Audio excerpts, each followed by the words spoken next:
Hi, my name is Sam Paredes. I'm Executive Director of Gun Owners of California. I've been working for gun owners since 1980. Gun Owners of California is the first pro-gun political action committee in the country. In 1975, our founder and chairman, Senator H.L. Richardson, who served in the California State Senate for 22 years, started Gun Owners of California when he was a board member of the National Rifle Association. That was the year when the first bill to ban handguns in California was proposed. So he started Gun Owners of California, and Gun Owners of America followed very soon after that. In 1975, Senator H.L. Richardson started Gun Owners of California because he was fighting a bill actually to ban handguns in the state. It started out as a small organization working through direct mail. It caught quite a bit of attention. In its first year of operation, it got more than 1 million responses to its communications. As a college student, I began to enjoy hunting and shooting, and I was drawn to the Second Amendment. I had an opportunity to come and work for Gun Owners of California in 1980, and I jumped at that opportunity. I've been an employee or member of the board of directors since then. It's a life-fulfilling sort of a job. It's not really a job, it's a passion. I lobby in the legislature, I work in elections, and spent a lot of time on legal lawsuits and court cases and amicus briefs. And it's pretty interesting when you know that you are working on a brief that's going to go before the United States Supreme Court.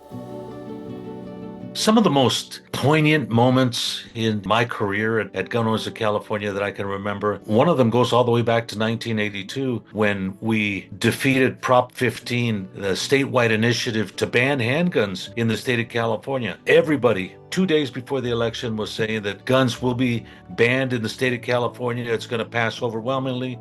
And what happened was that we were able to turn that around and we defeated it by 2-1 margin. So that was a very important point in my life. Here in California, we face some unbelievable legislative challenges.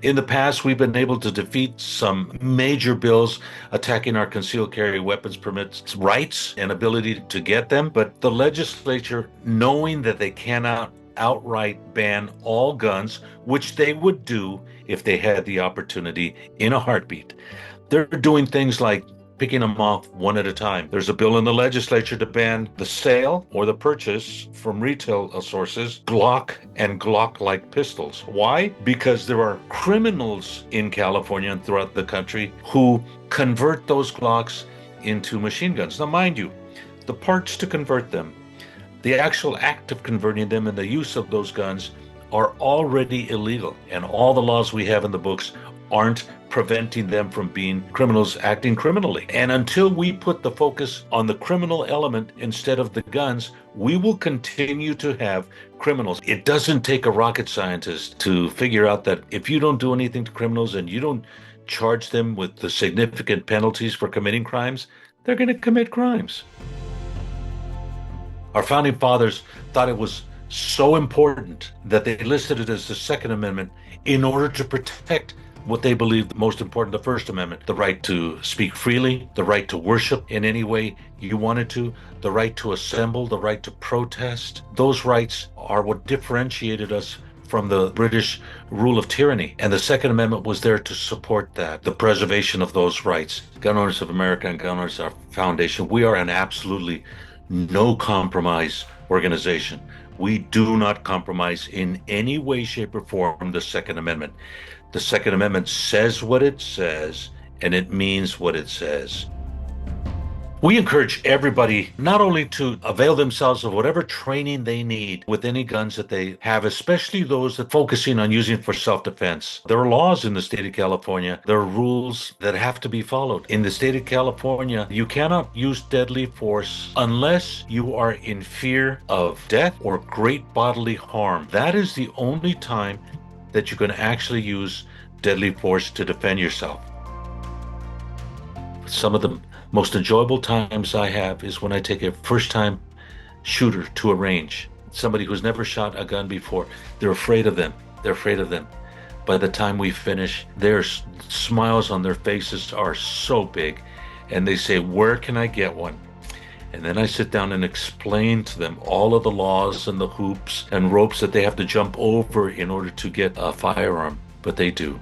Because not only do they enjoy them, but they learn of the utility that they're not going to jump off the table all by themselves and start shooting indiscriminately.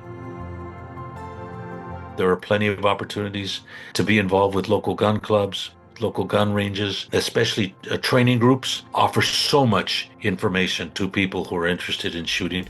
You can contact gun owners of California, California Rifle and Pistol Association, any of the groups that are out there. South Bay Firearms Training, thank you so much for this opportunity. I appreciate you folks very much.